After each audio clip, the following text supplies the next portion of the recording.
जय सिया राम, जय जय सिया राम। दोस्तों, भगवान श्री राम का भव्य मंदिर अयोध्या में बनकर तैयार हो चुका है। अयोध्या राम मंदिर का उद्घाटन 22 जनवरी 2024 को किया जा रहा है। लेकिन अभी कुछ ऐसी चमत्कारी घटनाएं सामने आ रही हैं, जिसे देखकर हर कोई हैरान है। जो गिद्ध पिछले कई सालों में हमें नजर भी नहीं आए, अचानक अयोध्या के अंदर बड़ी संख्या में गिद्धों का झुंड पहुंच गया है। विलुप्त हो चुके गिद्ध भगवान राम के दर्शन करने से खुद को रोक नहीं पाए।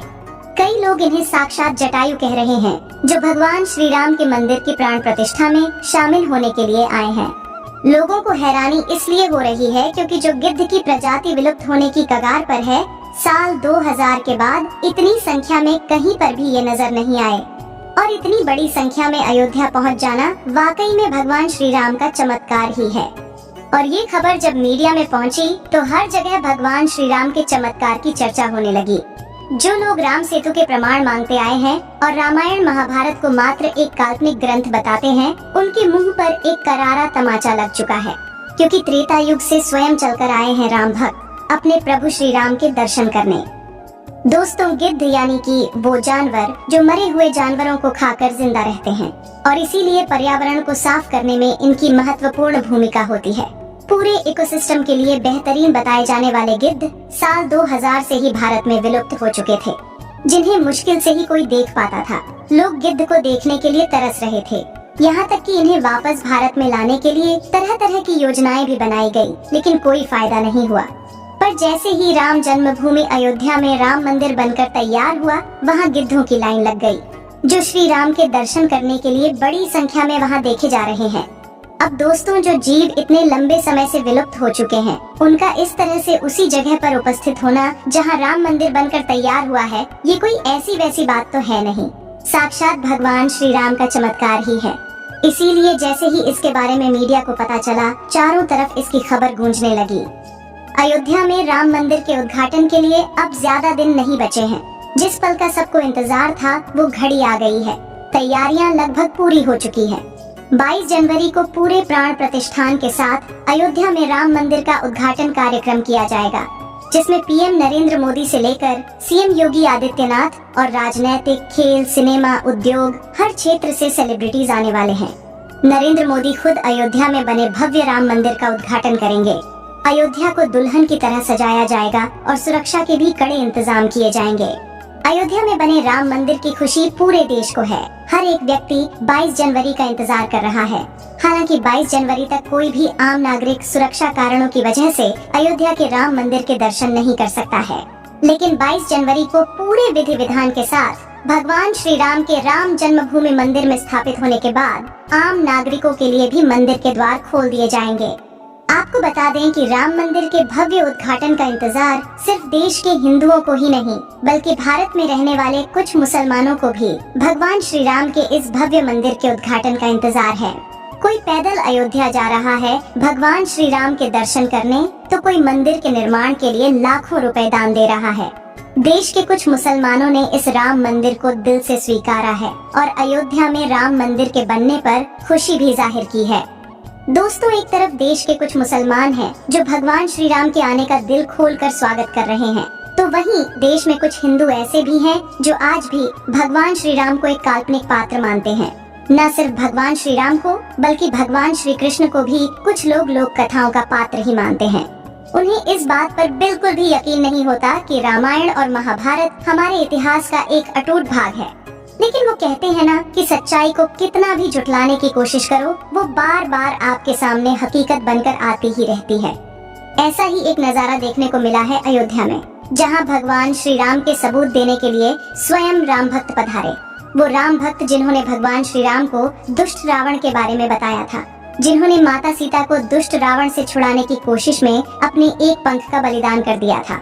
जी हाँ, हम यहाँ बात कर रहे हैं जटायु की, जिन्होंने रामायण में माता सीता को दुष्ट रावण से बचाने के लिए युद्ध किया था और इस युद्ध में गंभीर रूप से घायल हो गए थे। इस युद्ध में जटायु माता सीता को बचाने के लिए अपने प्राणों की आहुति भी दे देते हैं। बाद में जब भगवान राम उनके पास पहुँचे और उन्होंने तड़पते हुए जटायु को देखा, तो उन्होंने हे तात कहकर संबोधन किया। जटायु श्री राम को पूरी कहानी बताते हैं कि रावण लेकर गया है सीता जी को।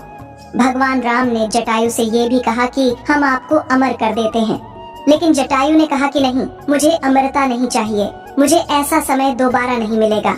अभी आप मेरे सामने हैं, मैं कितना भाग्यवान हूँ कि आपके हाथ में, आपके सामने मेरे प्राण निकल रहे हैं। अगर हम अमर हो गए तो दोबारा ऐसा समय नहीं आएगा। जब जटायु ने प्राण त्यागे तब भगवान राम ने अपने पिता की तरह ही उनका अंतिम संस्कार किया था, लेकिन उनकी मृत्यु ऐसे ही निष्फल नहीं जाती। केरल के कोल्लम डिस्ट्रिक्ट में गिद्धराज जटायु का मंदिर बनाया गया है। ये वो स्थान है जहां सीता माता का हरण करके जब रावण पुष्पक विमान से लंका जा रहा था तो सबसे पहले जटायु ने यहीं पर रावण को रोका था।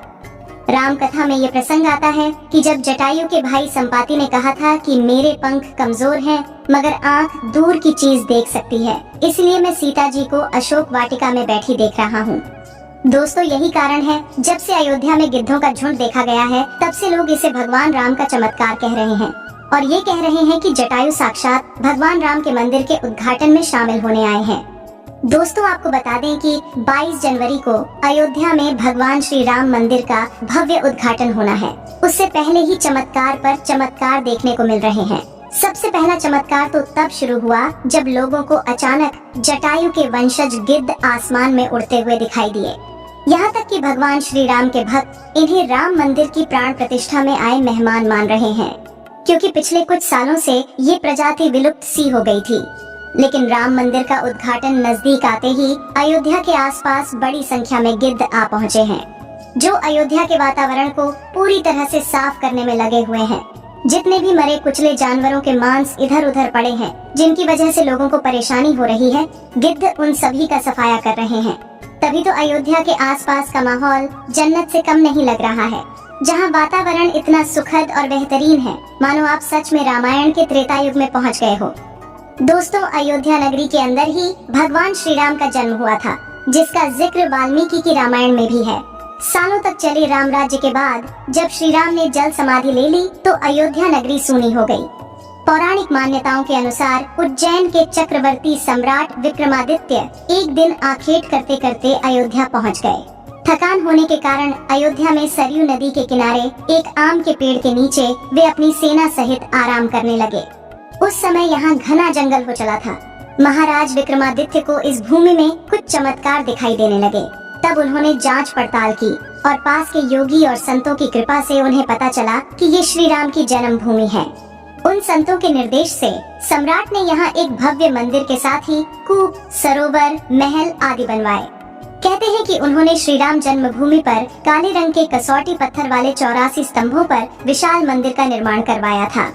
इस मंदिर की भव्यता देखते ही बनती थी। यहाँ पर अद्भुत राम मूर्ति को स्थापित किया गया था। विक्रमादित्य के बाद के राजाओं ने समय समय पर इस मंदिर की देखरेख की। 14